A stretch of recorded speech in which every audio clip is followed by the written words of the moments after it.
What is going on, everybody? It is Mike Charlotte once again coming at you on my website, MikeJCOnWrestling.com, and today I am going to discuss a couple of things. The first thing I'm going to discuss is the latest Dark Side of the Ring episode, and after that I'm going to get into the AEW Double or Nothing pay-per-view and discuss my picks for all the matches.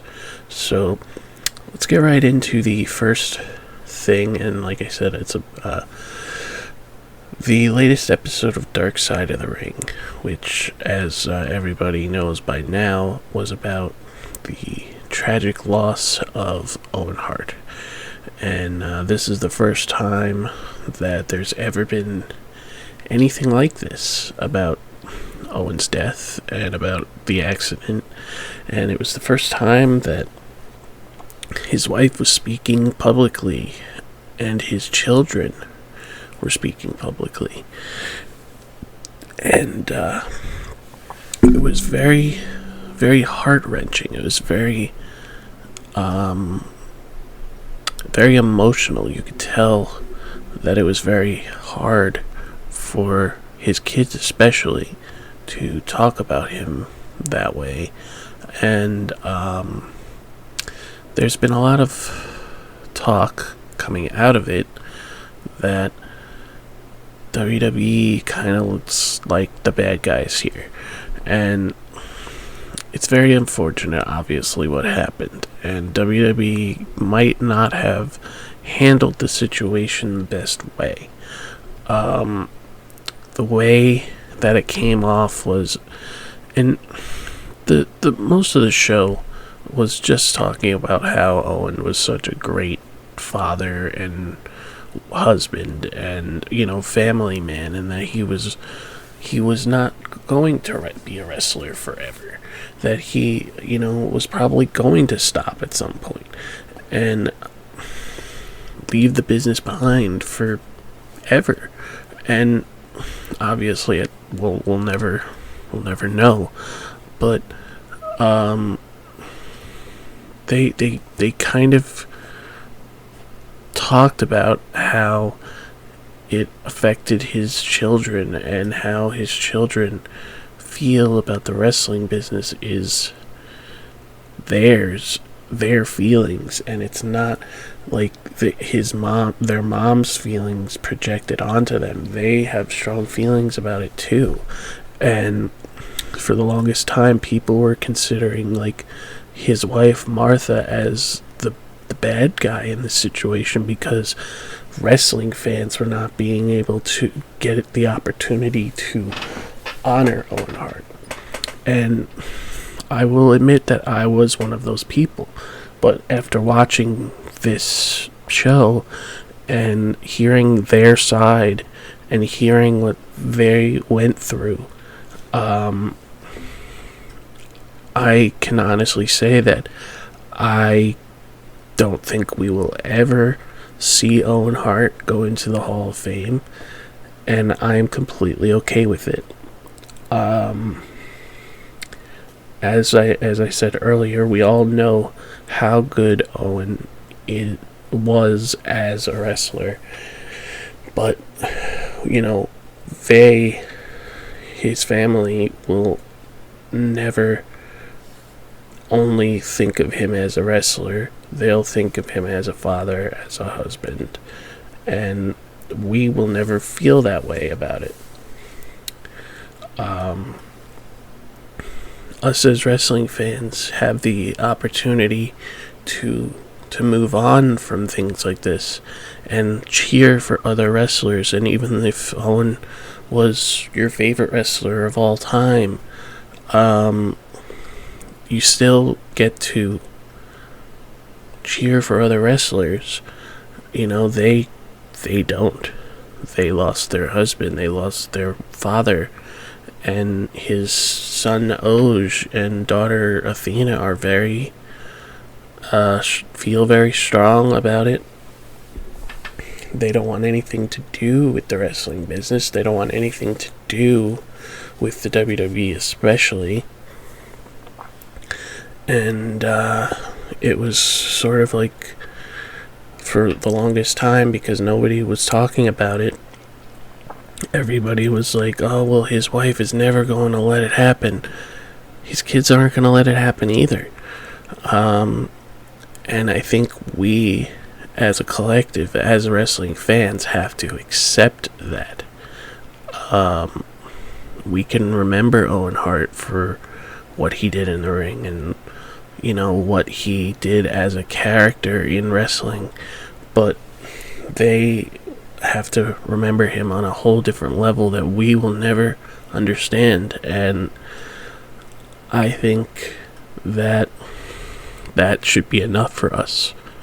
I'm not going to be one of those people who begs for WWE to honor him, because I am also one of those people that doesn't believe the Hall of Fame is very credible. The WWE Hall of Fame is, to be honest, not credible at all. It's a cash grab event. They don't even induct, you know, everybody that deserves to be inducted. It's kind of just WWE's way of selling more tickets on the same weekend as Mania. And they don't have a physical Hall of Fame yet. But again, WWE just, they, you know, even though they pay the people that they're inducting or the families of the people they're inducting, they're still profiting off of it. And it doesn't help anyone. It just makes WWE look like, you know, like the corporation that they are, because they just want to make more money on the event.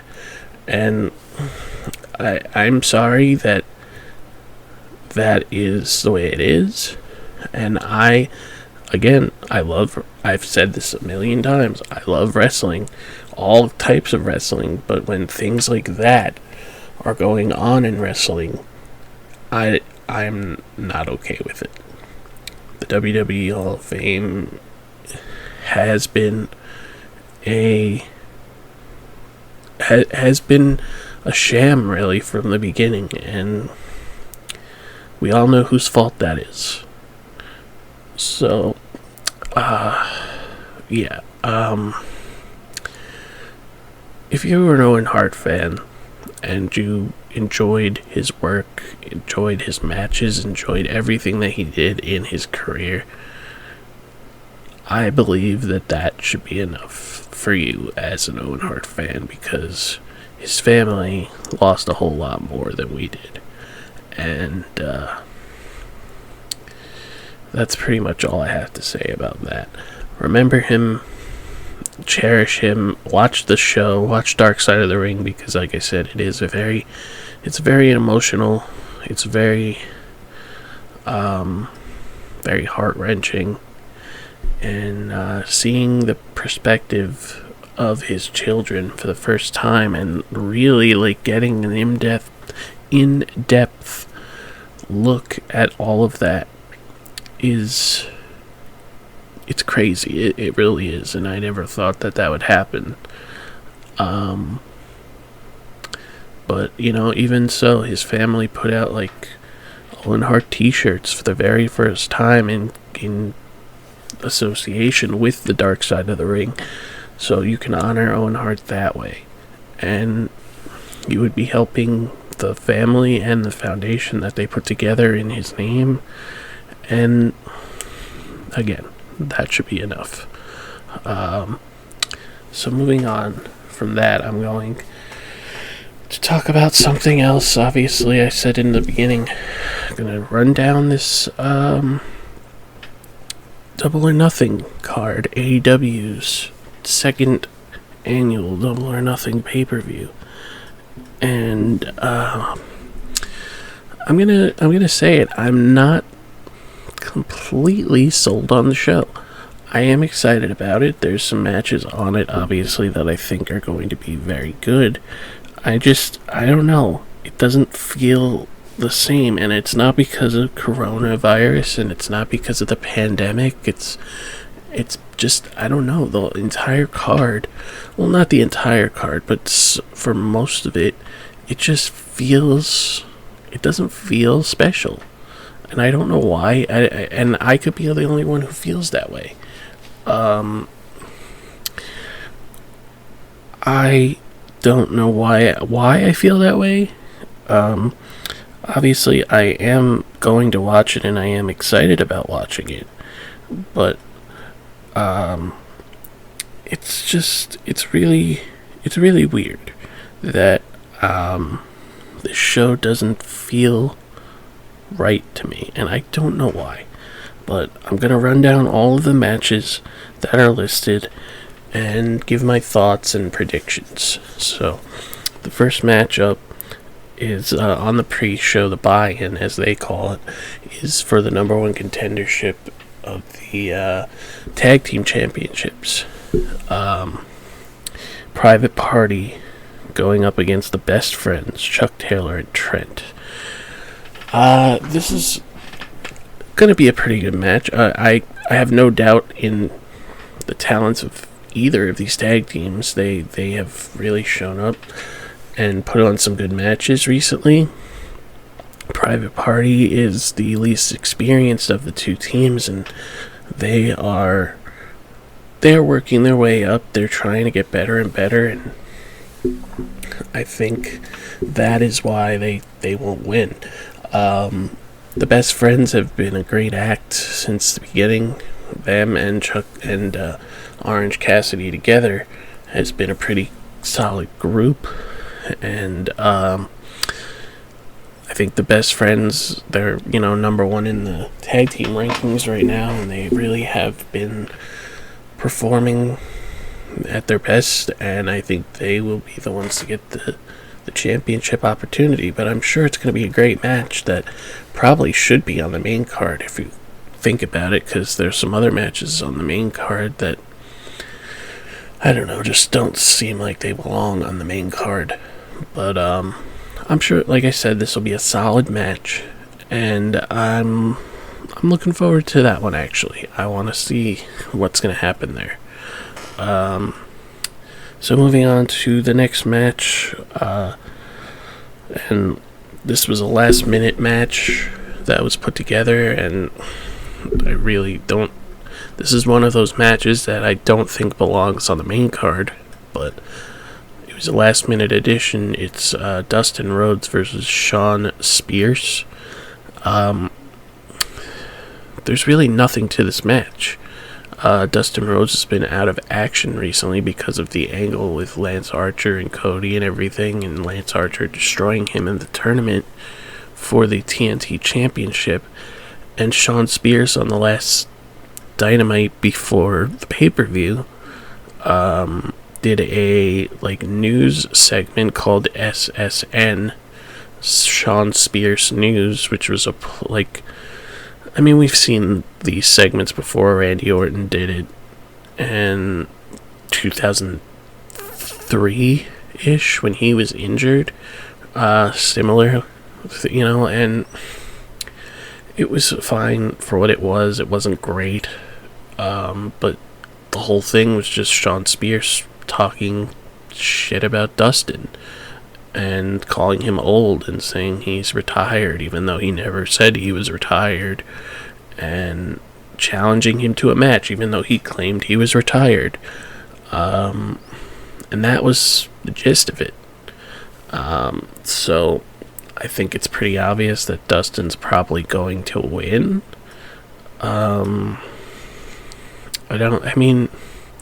It really depends on if they actually have plans for Shawn Spears going forward. They would probably want him to go over to look strong. So I think, I'm kind of back and forth about who's going to win there. With Dustin being quote unquote injured, and then harping on that. Usually when they do that, most companies, when they do that, means that person is going to win when they come back. But again, if this, like I said before, if this is something that is going to lead to something for Shawn Spears, then he would need to win. Part of me feels that something is going to happen after this due to the result of one of the other matches. So for that reason, I'm going to pick Shawn Spears to win. It might be a sneaky win, because Dustin, like I said, Dustin's coming back from a, storyline injury. So I think it could be like a roll-up win or something. And I will get into why I think that when I discuss one of the later matches. So the next match that's listed, but I don't think is going to happen now, is Britt Baker versus Chris Statlander. These two were in a fatal 4-way a few weeks ago, and they, were fighting outside the ring, and Britt got her finisher, the lockjaw, on her outside the ring during a segment of the match, and that kind of sparked this match being scheduled. But, however, the reason why I don't think that this is going to happen is because during a tag match on Dynamite this week, Chris Statlander was teaming with Hikaru Shida to face Nyla Rose and Britt Baker, and there was a spot where Shida and Statlander slammed Nyla Rose into Britt Baker, who was sitting in the corner, and Nyla Rose landed on Britt's knee, and it is believed that she tore her ACL and will be out for quite a while. 6 to 9 months is what I'm hearing. And again, it's not my report. I'm not a reporter. I'm just telling you what I heard, or what I've read. So this match is probably not going to happen if the reports are not correct and she's fine. Obviously, the match will happen, and if it does, Britt will win. But if it's not happening, I don't know if there will be a replacement or they'll just add time to some of the other matches. Regardless, I hope Britt is okay. I think Chris Statlander has gotten better for her, lack of experience. She hasn't been wrestling for that long. I think she's only been wrestling for like 3 years. And, she could have had a good match with Britt if it, like I said, I don't know if for sure if that injury is, accurate or not. I'm not a reporter. I don't know. So, we'll see what happens. I hope she's okay. I hope they do have the match, because they could probably put on a good show. Britt Baker's character work has been amazing recently. She's really dialing into this whole heel character of being a dentist and shoving it in people's faces that she's a dentist, whereas before, when she was a babyface and commentary would just oversaturate the fact that she was a dentist, but she didn't. And now it's the other way around, and I think it's amazing. I think it's brought out this cockiness in her. I'm better than you because I went to school and learned to be a dentist. And if she is hurt bad and she's going to be out of action, I hope that they do something to keep her on TV, put her on commentary, have her do recordings from home or something to keep her doing character work, because it's been great recently. It's been really good. So I hope, like I said earlier, I hope she's fine. And if she is hurt, like I said, try to do something to keep her on TV, because she's been killing it lately. So the next match that I'm going to discuss is MJF going one-on-one with Jungle Boy. This is another one that kind of came out of nowhere. I don't even recall these two interacting. If they did, I missed something. I think they just announced it to give MJF a match on the pay-per-view. I honestly don't recall something happening to set up this match. The only thing recent was that on the last Dynamite before this week, MJF had a match with Marco Stunt, who is part of Jurassic Express, and he beat him pretty bad, like everybody does to Marco Stunt. And then Jungle Boy and Luchasaurus came out for the save, but other than that, I don't really recall there being any interaction between these two at all. And again, if I am missing something that I just forgot, or I don't know, but either way, both guys are very good young talent. Jungle Boy has been great as an in-ring performer. There's not a lot of character there right now. He's kind of leaning into this whole like character, like the Jungle Boy character. He doesn't talk, but he has a friend who's a dinosaur, and he does all the talking, and he's also a genius. And I think they need to put more character into Jungle Boy, but I love his in-ring work. He's really good. MJF is on a whole nother level. MJF really has been just destroying everybody when it comes to character work, and his in-ring work has gotten so much better over time as well. Right now the sky's the limit for MJF, and I think everybody knows that, and that's why he's definitely going to win here. They are building him to something. I assume it's a world title match. I don't know when, but I mean, it seems like it's going to happen. I don't know if he should be the one to beat Jon Moxley for the belt, but they could have a pretty good feud considering how good at talking both of them are. And the inclusion of Wardlow being MJF's bodyguard is always a factor, and that could play into it also. So yeah, MJF will definitely get the win here, and I think it'll be a pretty good match. I have somewhat high hopes for it because of the in-ring work of both guys. The next match is a no disqualifications and no countout match for the AEW Women's World Championship. It's the champion Nyla Rose defending against Hikaru Shida. Hikaru Shida has been on like the biggest roll as far as wins go that anyone has had recently.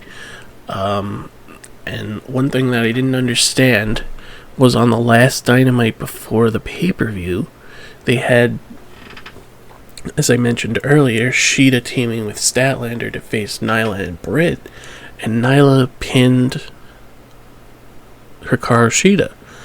And that didn't make a lot of sense to me, because why would you have the champion beat the challenger going into the pay-per-view? Usually when things like this happen, usually if you want the champion to stand tall, you don't have them standing tall over the challenger in a match. You usually just have like a segment or something and a beatdown. So that's why I was kind of confused as to why that would happen. And that's got me believing that Shida's definitely going to win the belt. Nyla has gotten a lot better, for sure, when compared to when she first came in. She hasn't been around much since she's been the champion for obvious reasons, and I don't know, I think that it wasn't the right time to put the belt on her. I understand why they did at the time when when crowds were around, and Riho wasn't really around as the champion much at all. Nyla hasn't been around, for the reasons that most people aren't around right now. And I believe that they should get the belt off of her for the time being, and down the line put it back on her when she can really show her dominance. And Shida is just too good to... I think Shida is too good to lose here. I think that she should win because of the just how good she actually is. Shida is probably one of the best wrestlers in that entire company, let alone the women's division. She's hands down the best wrestler in the women's division. Hands down, compared to everybody else on that roster. But, yeah, I think that this is Shida's time to run with that belt for quite a while, and down the line, Nyla being the one to take it back. So yeah, that's what I think is going to happen there. The next match that I'm going to discuss is the finals of the inaugural tournament to crown the first ever TNT champion. It will be Cody Rhodes going one-on-one with Lance Archer. And I've kind of loved this feud. I've kind of liked how it got like personal from the beginning with Jake the Snake and Cody, and how like Jake never really like quote unquote liked Cody's father and believes that Cody is sitting on a high horse in AEW and that he needs to be taken down a peg and everything. And I like that aspect of the story. And Lance Archer not being a great talker, pairing him with Jake the Snake to be his mouthpiece was the right move. And Lance Archer has been killing it since he came in every match that he's had to this point. But part of me feels like, and this is going back to the Spears match that I was talking about earlier, part of me feels like this is going to be AEW's way of quote-unquote crowning Cody, because he can't, he can never challenge for the world title again. So I think that they will have a hard-hitting match, and Cody will not get a definitive victory, but he will get like a sneak finish, like a roll-up or something. And then Lance Archer will, either like go on a warpath to eventually winning the title from Cody down the line.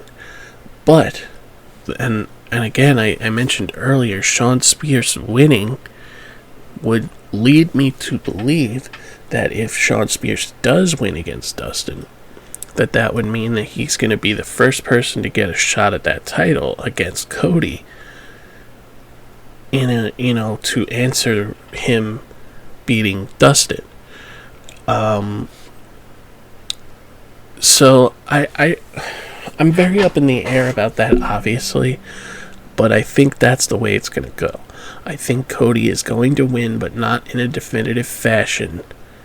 Lance Archer is going to go on a warpath and eventually be the one to take that from Cody down the line.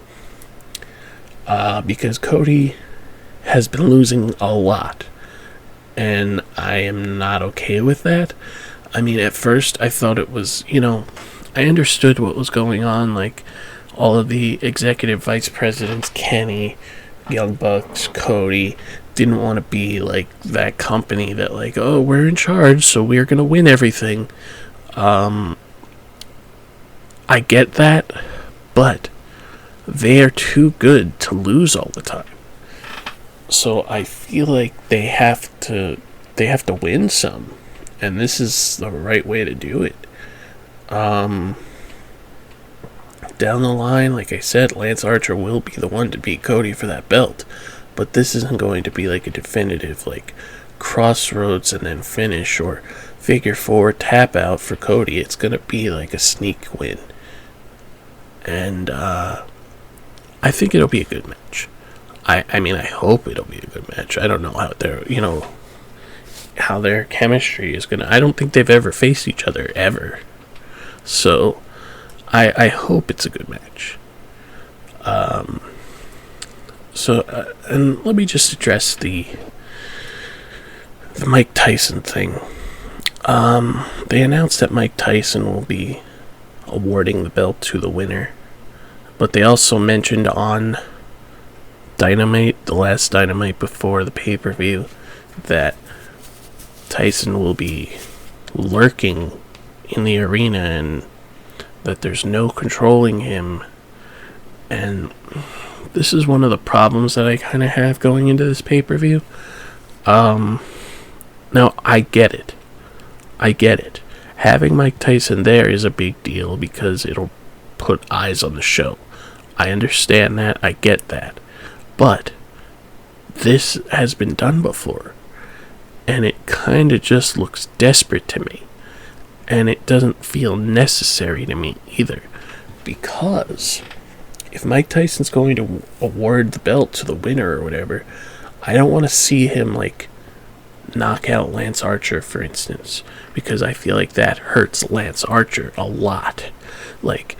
If he knocks out, Jake the Snake, that's fine, because Jake the Snake has kind of been talking crap about him.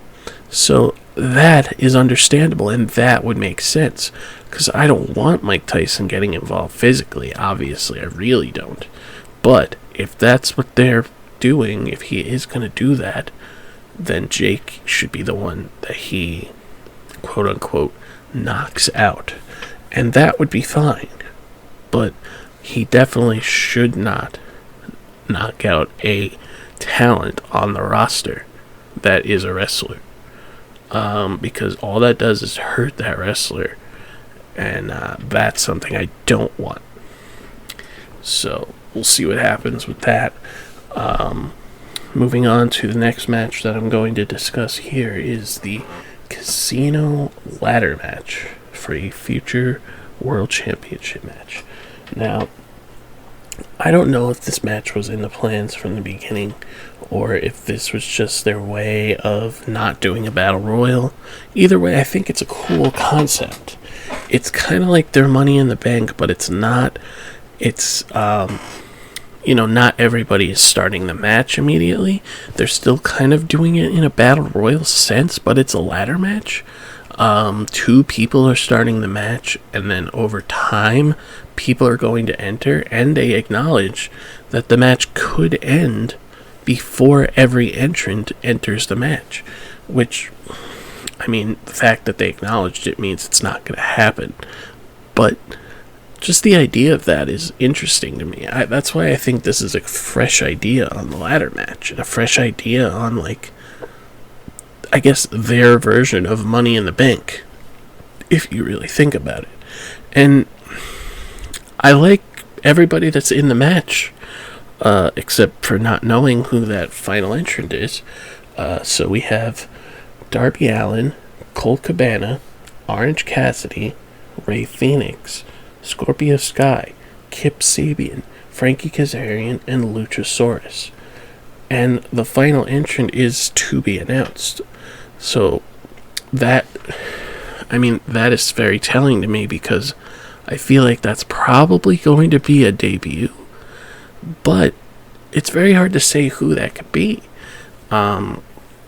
There's been rumors for a while that Brian Cage was coming in, and that they were waiting for him to heal up. There was rumors that, guys like The Revival could be in it. You already got some tag teams in that match, so it could be both of them. Or, somebody like EC3 or Rusev. We don't know. We don't know who's coming in.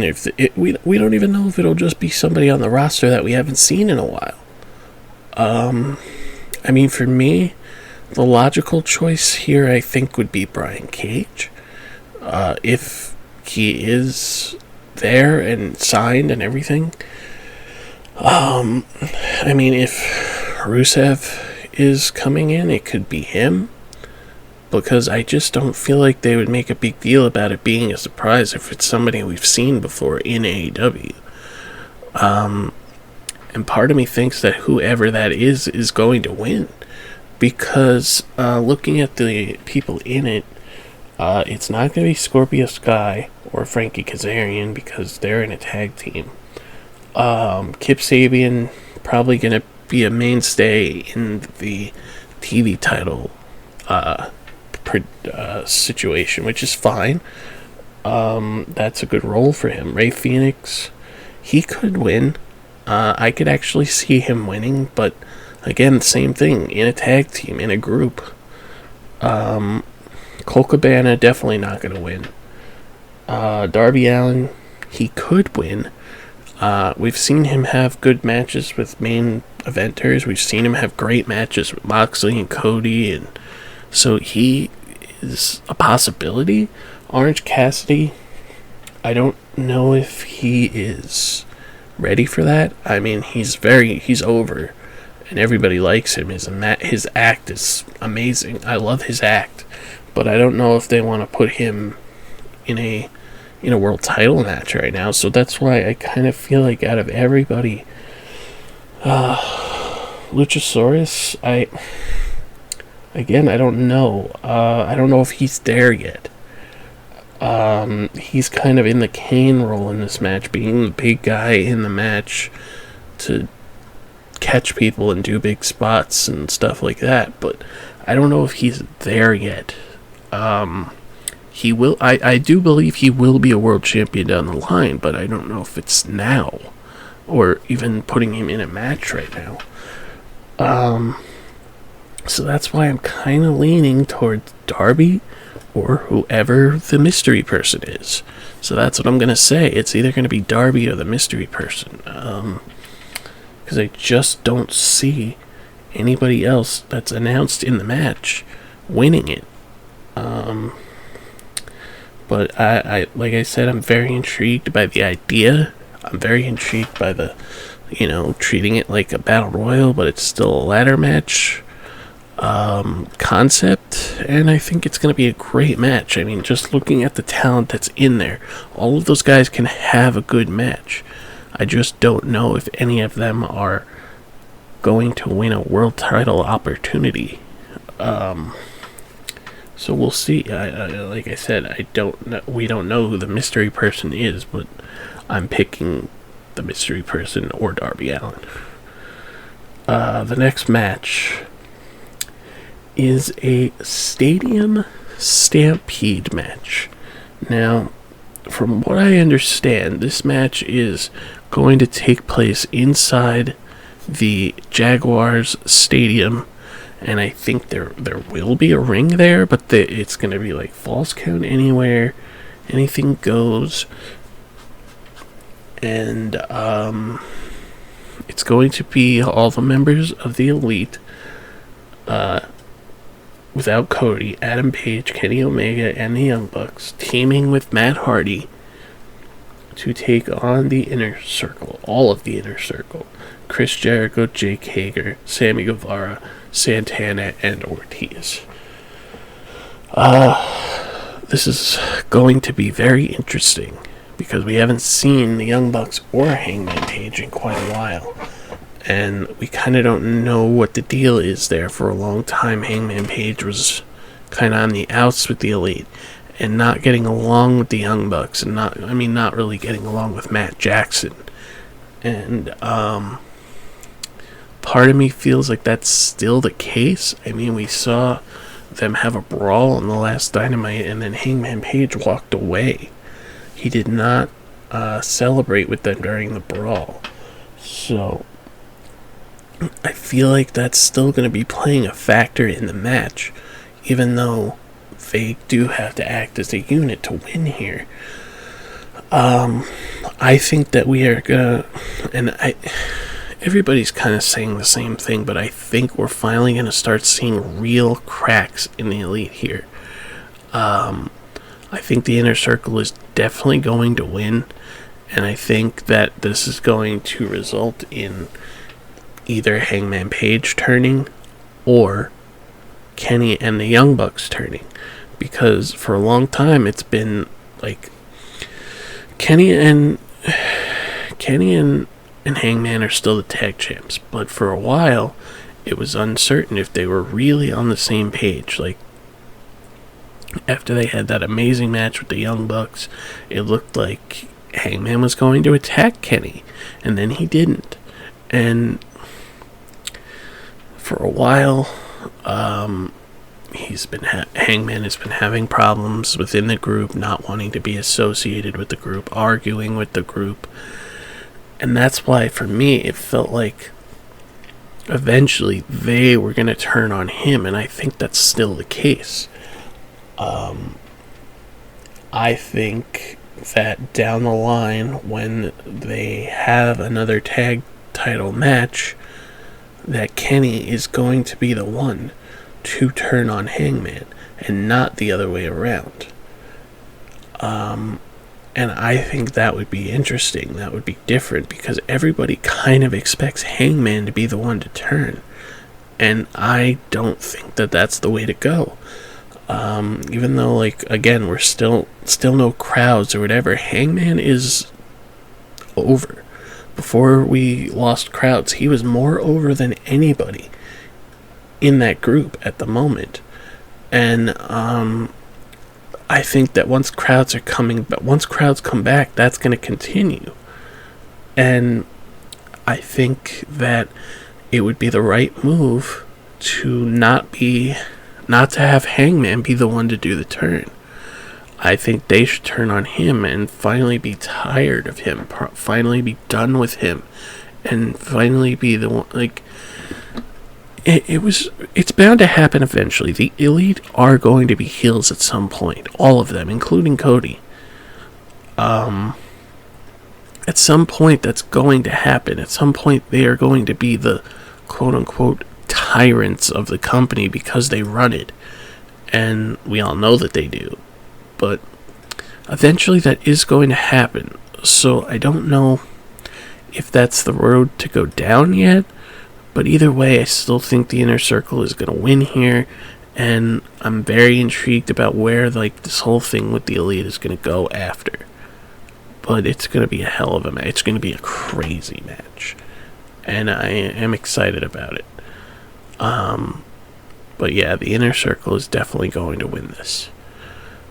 And I hope that there isn't, like, crazy spots and just like a clusterfuck of moves and stuff in this match, and I just hope that it goes together smoothly. And I don't know if this match is going to be like filmed ahead of time or what, or you know, whatever, but either way, I hope it's a good match and it's not a giant cluster.